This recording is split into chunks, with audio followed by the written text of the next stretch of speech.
Detroit Lions fans, Detroit Den 313 back with another one. Steve and Will here, ready to talk Detroit Lions football. But before we do, if you're new or for some crazy reason you have not hit that subscribe button yet, hit it. It's free and it helps us out tremendously. And think about it becoming a member so you can win some free stuff. That out of the way, Steve, what we talking, baby? What's going on? I like it when you call me baby, if I'm being honest. I kind of do a little Oh something God! else. Oh I boy! was kind This of is how we're having starting this thing a, I today. was kind of having a rough day, but now I don't know. I think it's 8 o'clock at night. I might be, catching my second wind, if you know what I'm talking about. But a a lot of news today for the Detroit Lions. Well, nothing, polarizing. Just some little things going on.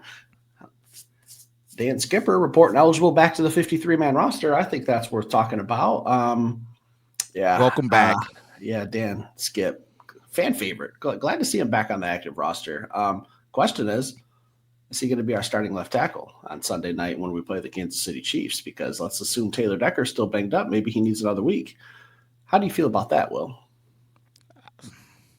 Listen, Giovanni Mano did nothing to solidify himself as our starting left tackle. I'll just politely say that. So if it's him or Skip, either way, I'm good. So if we got to see one of those two, uh, so be it. I'm just hoping that it's Taylor Decker, though. I'm hoping it's Taylor Decker, but well, I noticed a couple plays where Giovanni Manuel almost got Jared Goff killed. A couple plays where he was one-on-one with Trey Hendrickson. He wasn't one-on-one with him much. We put a lot of tight ends to his side Sunday against Cincinnati.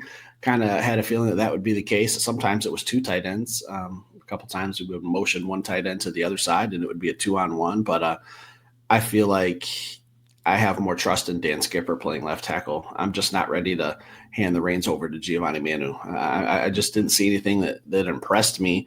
I think I'm more concerned than anything, but I will grade it on a curve this week because he will be going against a guy like Trey Hendrickson, who's one of the best in the NFL. So I think with this week coming up, I would probably prefer Dan Skipper. I think that's what they're leaning towards. I think that's the backup plan if Taylor Decker is not ready. But let's hope that that's not the case. Let's hope Taylor Decker that week off did enough and get him back, get the starting offensive line back together again, get the boys back together, and we'll be just fine. And this will be a big nothing burger for us. Steve, there's one thing that I do need to say to Gio. If you get beat, if you go back out there, if there's a time that you get the break speed off of you, you just Hold. get grab that dude. Yeah, hold. You do not let Jared Goff just get No. murdered. There was a couple of times where Jared just got murdered on live television, and I'm glad he's okay, but we can't continue to let that happen. So, public service announcement, if anybody knows Gio personally, just shoot him a text, give him a call, and say, hey, listen, you protect Jared at all costs, including holding penalties, tripping, whatever you need to do. You get that guy down, or you at least slow him up so Jared can run for his life. That's it. I'm not going to beat him up too much, but we can't just be giving up blindside, unevaded hits on Jared Goff. Absolutely not. Can't have that. Long season. Can't be letting Jared, someone get a free run on JG from the backside without him even having a clue that it's coming. 1-2 step, drop, boom, I'm getting drilled. I absolutely can't have it. I don't love the idea of Skipper. I don't think he's an everyday left tackle, but I do think he's more ready than Giovanni Mano. That's just where I am. Would you say that that's probably the case? Yeah, it's 2-1 the same to me. Like I don't think Decker. I don't think that Skipper is going to solve all our problems, but in the same token, neither was Gio. So I like the potential of Gio, getting him reps, trying to get him ready. But if Skipper's just better, then put him out there. What else we got for tonight? Steve, a couple of new injuries. Brian Branch popped up, but he was partial practice. The big one was no practice. Amon-Ra St. Wrist injury, no practice. It worries me because he's got to be catching that football. In his position, it's not like he's a running back and he's just going to, get the hand off and tuck it away in the good wrist, a good hand. No, he's a guy that makes his living using those hands, whether it be blocking people using his hands or it's catching that football. So It's definitely something that I don't like it, Steve. It worries me. How you feeling about Amon-Ra St. Brown wrist injury? Gotta have him on Sunday. Kansas City is going to be throwing everything they got at us on Sunday. I don't want to get too far ahead, but it's damn near a must win for them. They're sitting at 2-3. They do not want to be 2-4. They have to find a way to get back to 500 if I'm one of their fans. And I'm doing a podcast on the Kansas City Chiefs. That's the story of the week. With that being said, I want the Lions to be 5-1. So where do we meet? We meet in the middle and find out what's going to happen. So it's all hands on deck. I need our best receiver out there. Well, plain and simple. Yeah. Um, don't know what his status will be. Haven't heard anything official. Just that he didn't practice today. Popped up on the injury report with that wrist injury. Don't know what happened against Cincinnati. Maybe he obviously got injured, but I couldn't tell you which play it was on. So something that we'll have to be paying attention to going forward. But I do think St. Brown plays. Like he's a Amon-Ra St. Brown. Like he's going to play on Sunday. You'd have to literally cut his leg off or shoot him, and he probably still try to get out there on the field. Dude played with hand, foot, and mouth a couple years ago. He's going to play through a little bit, but hopefully it's not too serious because if it's like you need your hands to catch football. So this is a pretty significant injury with what he has to do. So we'll be definitely keeping an eye on it for the next couple of days. Yeah. Good news, Steve. Let's go to some good news. Aleem, full practice today, full throttle, full go. 13 days, Steve. 13 days we got left to make a decision on this guy, man. That excites me, Steve. Is this week the week, Steve? Kansas City Chiefs primetime game. Do we unleash Aleem McNeil? What do you mean by what you throw a word on there, unleash? What do you mean by unleash? Because I don't think he's going to see starter reps, but I think he gets into the game. So he's playing this week. I think so. Yeah, I do think he plays this week. I think he could have played back against the Baltimore Ravens, and it's been 3 weeks almost since then. So yeah, I think he's going to play. If I had to guess, probably between 15 to 18 snaps, ballparking it. I don't know if it's going to be pass rush situation. Is it going to be run stop situations? I don't know what his niche is going to be this week, but I do anticipate he'll get somewhere around in the vicinity of 20 snaps. I hope you're right, man. I hope you're right. If You he's don't ready think to he go. plays? I just hope you're right. I hope he plays. I don't know one way or another. I'm not even gonna. I'm guessing either way. But yeah, I'm ready to see him out there. I know I was on the fence last week, but to me, if you said it was 50-50 last week, that means it's 70-25 this week or 75-25 this week. So I don't know. I feel like it's probably gonna happen. Will it be 5 snaps? Will it be 20 snaps? Is more where I'm at. And Steve, I'm just excited. I've been saying it this whole time. DJ Reader, man. Talik Williams, man. Lee McNeil, Aiden Hutchinson. Sign me up. Well, I don't want to spoil our game day show, but Aleem McNeil, we've seen the recipe for what it takes to beat Patrick Mahomes. If you can get after him for all 4 quarters and make his life a living hell for a whole football game, you can beat him. You can beat him other ways, but the Philadelphia Eagles dominated him in the Super Bowl by just putting relentless pressure on him. Not every team has those ingredients to cook up a recipe that's going to beat Patrick Mahomes. When I look at the Lions, I think we got all of the recipes, Will. I think we got all the ingredients to bake the cake. We got an elite pass rusher, Aiden Hutchinson. Should have 8 sacks on the season, but he's sitting at 5. We got the most pressures in the NFC North. We have the most sacks in the NFC North. We have 2 guys who can push the pocket directly back right into your lap. We have Al-Qadim Muhammad, who's playing really good football right now. And you add in Aleem McNeil. That equals dominating the Kansas City Chiefs offensive line and making Patrick Mahomes' day very, very uncomfortable. But I just don't know how many snaps he's going to play. So I'm excited. I think the Lions can win without him, but I'd like to see him get some reps for the rest of the season. But gearing up, we got a bye week coming up, not too far ahead, without looking too far down the road. But I think that this is a good opportunity for the Lions to at least get him some work in, and it could really help the team. This is a really good football team we're playing. Coach Campbell said it, and I agree with him. He said this is a team that just finds a way to win. Similar to us, I feel like you've seen it thus far throughout the season and over this run since we've been successful. We just find ways to win tough football games a lot of times. That said, this week, Steve, I have a grievance Uh, and I'm going to give it before going into the game day stuff because I don't plan to talk about it during the game day stuff. But we were made some promises. And this is going on multiple years as Detroit Lions fans. We were promised. And I would say starting with the draft of Jameer Gibbs. Brad Holmes said, we drafted an absolute weapon. We didn't draft a running back. We drafted a weapon. That's what was said. I didn't get an opportunity to see him as a weapon, so to speak. I've seen him as a running back for the most part. On top of that, Coach Morton said something similar. He wanted to utilize formations where he had his best players on the field. I haven't seen a lot of that. I haven't seen a lot of David Montgomery and Jameer Gibbs on the field at the same time. I don't know if it's something that he's holding in his pocket. I don't know if it's something that is going to be seen on the back half of the season or what, because there's going to be adjustments and things that are going to be made, or if it just doesn't happen because of the flow of the football game. But I need them to make true on their promises, Steve, because we got a glimpse of it. We got a glimpse of it, and it did something to me. I'm going to be honest, because I was like, it went from us seeing it at practice when we went to practice and seeing success at practice. That was cool. But to seeing it live at the game. So for those of you who don't know what I'm talking about, I'm gonna load in a little video, all right, and we're gonna just take a look at what I'm talking about. So as you see at the top of the screen, Jameer Gibbs is at receiver, and in that backfield is David Montgomery. For those of you who don't remember this play, let me refresh your memory. Gibbs just getting that thing in space. Getting that thing in space as a receiver. He's not just a running back, man. He's a weapon, man. He's a weapon.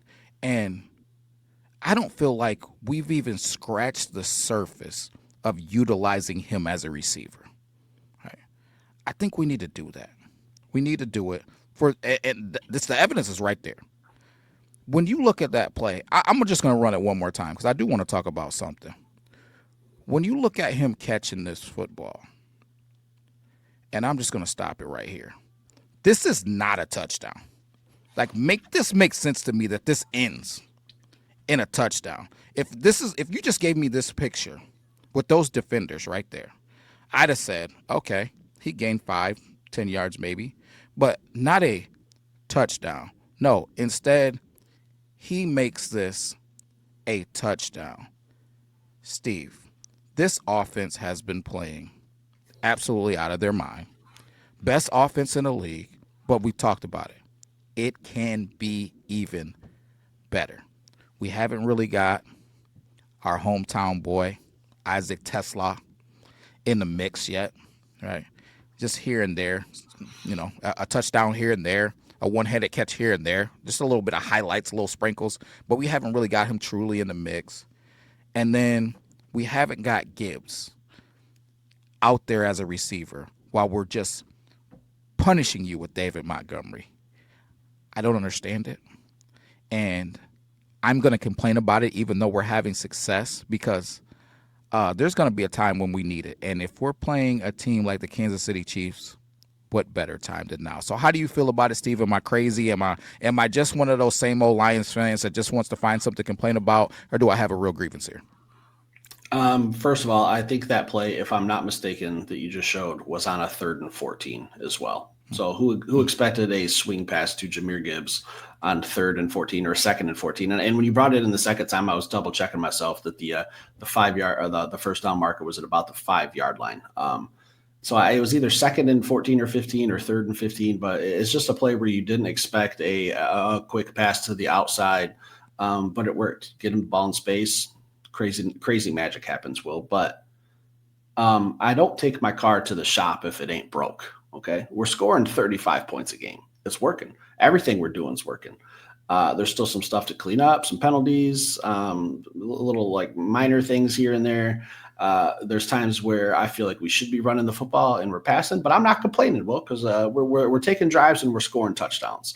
I'm happy with that. Will there be a time where I think we could probably see a little bit more creativeness? I think if a team starts to figure us out, or if a team matches up against us better than most of the teams that we've played. But I'm not going to change the offense with its number one in the league. Like I just I don't want to complain about being dominating offensively. I think there's some stuff defensively that I'd probably focus on cleaning up a little bit more. Maybe it's the injuries. I don't know. But the offense, if it ain't broke, I ain't trying to fix it. Well, 35 points a game, that makes you a tough team to beat in the NFL. Could it be better? Everything could be better. But as long as Jameer Gibbs is touching the ball roughly 18 to 20 times, I'm okay. But really, I don't need him to touch the ball at all. If we're winning, 5, 6 touches is fine with me. Are the Detroit Lions winning football games? I personally, that's all I care about. Um, I don't know. I don't know, Will. I'm just kind of I'm pretty pleased with the offense, so I don't want to see too much change other than maybe some protection stuff for Jared Goff, i.e., left tackle that we've already talked about. But I don't want to be changing anything, honestly.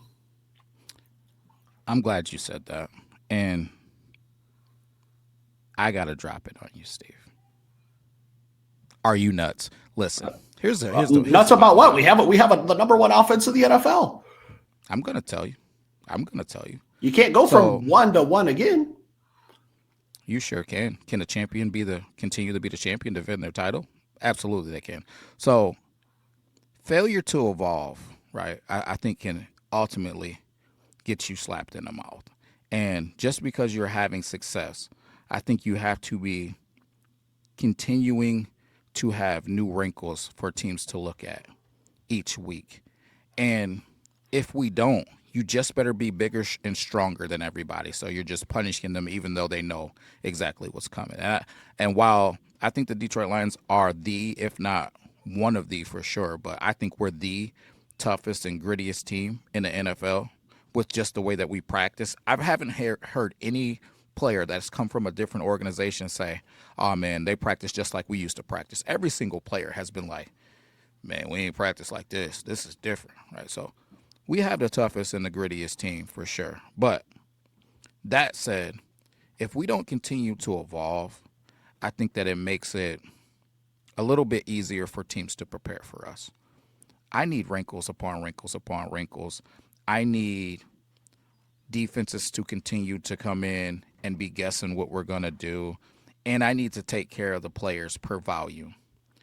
Amon-Ra St. Brown every single year, and I said this before and I got murdered on Twitter about it, but Amon-Ra St. Brown gets a high volume of receptions every single year. And that takes its toll. If you look through his, after the season, he talks about some of the things that he has to play through. It's tough. Maybe we can get some of those receptions to Gibbs or Tesla, or that's going to ultimately add to the longevity of St. Brown's career. If he's got to get 10 receptions every single week, it's going to make his life that much. He's taking that much more abuse. So I think that we can spread this thing out. We got dogs everywhere. I already mentioned Isaac. Hey, we got Sam Lagoda. We got David Montgomery. We got JMO. We got Gibbs. We got Khalif, who's a sleeper that people forget about, man. I just feel like if we figure out a way to spread this thing out a little bit more evenly, we can add to the longevity of all of our players, and we can keep these defenses guessing. Now, do I feel like we're having freaking success and I'm over the moon about it? Absolutely. But I don't think you should make the adjustments when you're getting punched in the mouth and you're confused. We're getting punched in the mouth in Green Bay, right? And it was week 1, so I don't want to take too much out of it, but when you're at adversity, you got to have bullets in the chamber to go to, man, to be firing off. You can't just have to, now we got to reinvent the wheel. So I'm not saying that we don't ever already have it locked and loaded, because maybe we do. But when I got that little glimpse of Gibbs playing receiver, I said it before, he reminds me of a guy like Marshall Faulk. And he also reminds me of guys that are crazy dynamic with the football in space, like Xavier Worthy and Tyreek Hill, like these guys that are, if they get the ball in space, it's like JMO even. It's a, could this be it? So I just want to see a little bit more of it, man, because I just haven't got enough, man. It's like instead of giving me the whole chocolate cake, I'm getting like 1/4 a piece of chocolate cake, man. It's just not enough for me. So the offense hasn't evolved, but we just ran a wildcat play with David Montgomery that no one saw him throwing the football, and Isaac Tesla is starting to get targeted in the red zone more.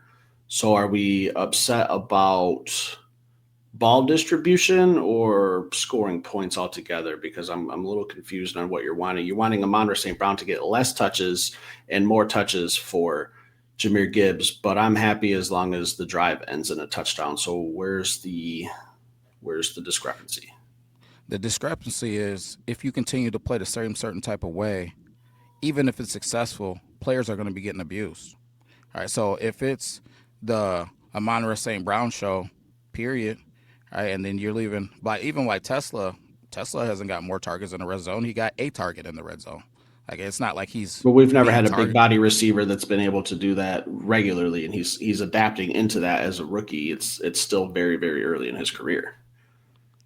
Who was Calvin Johnson? What are we talking about? Oh well, Are you just talking about under this With regime? Jared Goff, Okay, yeah. I was just making sure. I was like, man, Steve, what is happening here right now? But yeah, I feel you. I feel you because even though we had Tim Patrick, I can agree with you. He wasn't that. He wasn't that. But I just want to see more of it, man, because I just feel like if we abuse St. Brown too much, it's gonna get to the point to where instead of maybe him playing 10 seasons, it's we take a couple of seasons off of his career, and then what are we looking at? Instead of us being able to have, and we talk about it with the running back position, we talk about, hey man, we want to monitor the carries of these two guys, man, so ultimately we can have them for a long time.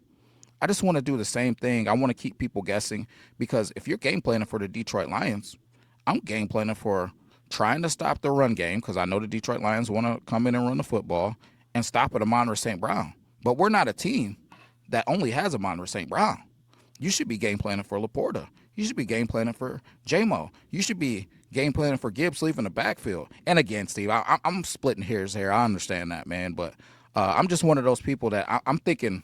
I'm thinking the Super Bowl, man. I'm thinking, yeah, down the road, week 16, 17. Like I'm thinking about as teams got film on us, the preparation aspect of it. One thing that Bill Belichick said that I loved is sometimes, man, I run stuff throughout the season just to give a team something to think about. You just got to spend extra time preparing for us because we added this wrinkle, that formation, or this guy coming out there, or you know what I mean. The tackle being eligible and throwing a pass for him. Just it's not that I need more exotic plays or anything like that. It's just a combination of everything, man. If because if we don't, I just feel like, man, we're gonna take a little shelf life off of some of our players. If anyone should be touching the football more on this offense, it should probably be Jamison Williams, if I'm not mistaken. And I I'm not agree. complaining. He I'm was not part of it. complaining because I know what he's doing. He's drawing two defenders deep all day. And that's opening up for Amon-Ra St. Brown. I think that's 90% of the reason why we drafted JMO. And I think players like Amon-Ra St. Brown, Sam Laporta, who just had his best game of the season, I think once you start game planning for Jameson Williams, that's the offense we're going to have. Once you switch that and you start game planning for St. Brown and Laporta, JMO's going to have a big game. Like we beat you so many different ways. It's kind of like, we all know that they call two plays in the huddle. I think a lot of those plays are dependent on what the defense is doing. I think a lot of them are probably a run and pass, but I'm sure that there's a couple in there that are, hey, if this is the look we're getting, JMO on a deep ball. If this is the look we're getting and they're taking away JMO, hit St. Brown over the middle. And I kind of shot myself in the foot, Will, because I was a little chicken boy on Sunday and I didn't want to place a wager, but I just had a gut feeling Sam Laporta was due for a big game because I really just thought they're not going to want to give up a big play, the Cincinnati Bengals. I said, I think this is just going to be a dink and dunk game. We got a banged up left tackle. We're starting a kid who's never played in the NFL before. I think this is just going to be a chip away, take shots down the field about 20 yards and just work our way down the field with St. Brown and Sam Laporta. That's exactly what they did. When teams start trying to take away the middle and the short stuff, that's when JMO's going to explode. So I think that's what makes our offense so diverse is personnel and capabilities. And honestly, I think if JMO starts making some plays, well, we're going to be absolutely unbeatable. And I know a lot of people are complaining, oh, JMO just got this huge contract. He's got 11 catches on the year. His time's going to come. There's still a lot of football left. I think Jamison Williams is still going to have 1,000 yards. And what's he got right now? 223 right now. Nothing crazy, one touchdown, but he's averaging 20 yards per catch on 11 catches. So I think that's where the diversity in the offense comes from is we're going to see what you're doing and we're going to beat you the other way. When you make a change, we'll make a change. You cannot stop us. And it's just that's been the offense for the past 3 or 4 years. Who has truly shut down the Detroit Lions offense the past 3 or 4 seasons? Every single team in the NFL on the third quarter. That was under Ben Johnson, and we still were a top 5 scoring offense under Ben Johnson. We just had bad third quarters, but we would come out in the first half and hang 35 on you. I think that this offense is going to be absolutely unstoppable. The only team who you can make an argument that stopped it is the Green Bay Packers. But if we want to say that was week 1, kind of a preseason game in a way, we'll just throw that under the rug and call it a wash. Because ever since then, it's just been a steamroll on offense. Yeah, it's just something that I'm going to keep an eye out for, man, because ultimately these DCs and defensive staffs, if you're not evolving, they're going to be on your ass. It's just the bottom line. And it's about the moments, too. So moments like these playoff games, NFC championship games, Super Bowls, just having things that can't be answered. We talk about rosters a lot. And when I look at the Detroit Lions roster, defensively, I like it too. But offensively, I just think, man, we got a top 5 receiver, maybe 2 top 10 receivers. I mean, I know a lot of people say I'm crazy for thinking of J-Mo that way, but top 10, top 15, I got to have J-Mo in just because he can score from anywhere. And that's talking to his potential before people are hammering me with stats or whatever. But it's just his potential, man. I think if he's still trying to get his feel with Jared Goff. You can see it, right? But then running back position, we got a couple of, to me, top 7 running backs. A couple of them on our team. Best duo in the NFL, without a doubt. Tight end position, I think we got a top 3, top 5 tight end. Like when I look at this offense, man, we have everything that you need from a weapon standpoint. Quarterback position, we got a top. I'm gonna say top 10, but we could go even higher. And I'm not for quarterback. Like Jared Goff is playing out of his mind, man. And you could say what you want as far as his athleticism and extending plays or whatever. He's playing some damn good football, and he's a damn good quarterback. So offensively, we have dang near everything that you need, man. And when I look at some of these other offenses, I just don't think that they have what we have. So I think that I got to kind of grade it on a curve too. Like, so for those reasons, like when I'm looking at our running backs, our receivers, our tight ends, we should be scoring the football. We got, to me, one of the best offensive linemen, if not the best offensive lineman in the game, in Penei Sewell. We have everything that you need offensively to be successful. Why wouldn't we be? Now I want to just be dominant. And number 1 in the statistics, it's pretty good, but I just want to see us continue to score at will. One thing that I thought was special, and I thought that it was really, really, really something that I hope that we can continue to do, is when the Cincinnati Bengals made their little push at the end of the game, we went down, scored, punched them right in the mouth, and said, go sit down somewhere. I think that's really what I want to be able to see the whole season.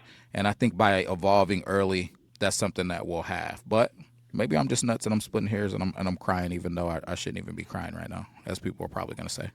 Correct me if I'm wrong. It was David Montgomery that took us on that drive to kind of punch the game away, William. I don't know. The closer. He's the closer. I've been saying it for the last 2 seasons. You need a big drive. You need 5-6 yards here or there. You're not stopping David Montgomery in the backfield. He's going to at least get 2 or 3, if not 4 or 5. You get that 2 or 3 times, that's a first down. Move the chains, milk the clock. That's exactly what we did against the Bengals when we needed it, when they were making a run. And the butt cheeks were starting to get a little tight, a little clenching going on. And we just said, hey, let's just lean on this offensive line that's played way above what I thought they were going to be. I thought we'd have a little bit more of a setback, especially with the interior rookies. And I know Mahogany's not a rookie. Everyone who watches the show should know that. But I just think we said, hey, we're just going to play Detroit Lions football. We're just going to go 4 or 5 yards. If we break run off, great. But we're going to play the clock. We're going to play the chains. And then my defense is playing out of their mind. Jack Fox was an absolute weapon. I'm just going to keep pinning teams inside the 10, inside the 5. Not many teams can go 95-yard drives like the Lions did against Baltimore a few weeks ago, where we went 98 should have been 99. So I love the way we're playing. I think there's some stuff to fix. I think there's minor adjustments that should be made, but I'm not going to cry over the number one offense and a defense that's will probably be in the top 10 by the end of the season. I hope you're right, man, because I love what this defense is doing. Yeah, I mean we're giving up points, but I think our defense is better than what we're saying on the rankings with points given up, because at the end of the games when we're up 21 points and it's like, oh, okay, like, yeah, they scored 7 more to drop us a little bit in how we're performing. So I kind of grade that on the eye test, knowing that the Lions are in fourth quarters, big leads, and teams are playing 5 wide, trying to air the ball out, getting chunk plays. And we're just like, okay, yeah, it's 5 minutes left. Get your chunk plays. We just want that clock to keep running. So I love how we're playing. Big game this week against the Kansas City Chiefs. Can't wait for it. Best quarterback in the NFL still, Patrick Mahomes. Arrowhead Sunday night. The stupid Swifties will be out. I don't know. Well, I had to listen to my wife made me listen to a song the other day about Travis Kelce's dick and made me hate him just 10 times more. So I want this one for a more personal reason. I know you've heard the song. It's probably on repeat on your phone. Don't even lie to me. I have no idea what you're talking about. Yeah, I know you probably sing in the shower. Anything else for tonight? No, just leave it in the comments, man. Do you think that you want to see this Detroit Lions offense get maybe some Jameer Gibbs at a little bit of receiver and maybe a little bit more touches for my man Isaac, man, hometown hero? Or are you like Steve, man? Just don't change anything. Just like keep running the same stuff all year. I mean, whatever. Yeah. Until they stop it, then I'm going to keep running it. Don't let them fool you. Will Ford Sr., huge Swiftie fan. Hit that like button. We'll be back later with another show. Peace.